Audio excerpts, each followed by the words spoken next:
আসসালামু আলাইকুম।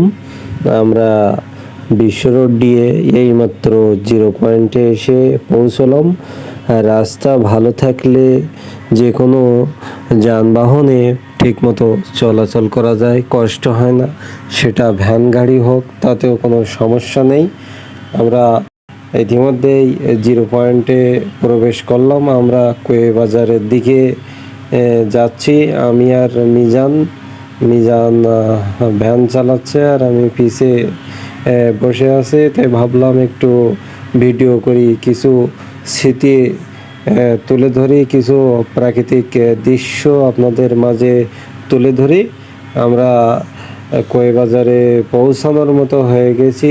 রাস্তায় অনেক ধুলাবালি, যার জন্য ঠিক মতো ভিডিও করাও যাচ্ছে না। সানগ্লাস নিয়ে যায়নি, যার ফলে ভিডিও করতে বা চলাচল করতে একটু কষ্টই হচ্ছে। রাস্তায় গাড়িরও চাপ অনেক বেশি, এজন্য বড় গাড়ির কারণে ধুলাবালি বেশি উঠতেছে। আমরা কোয়ে বাজারে থেকে একটু সামনে যাব।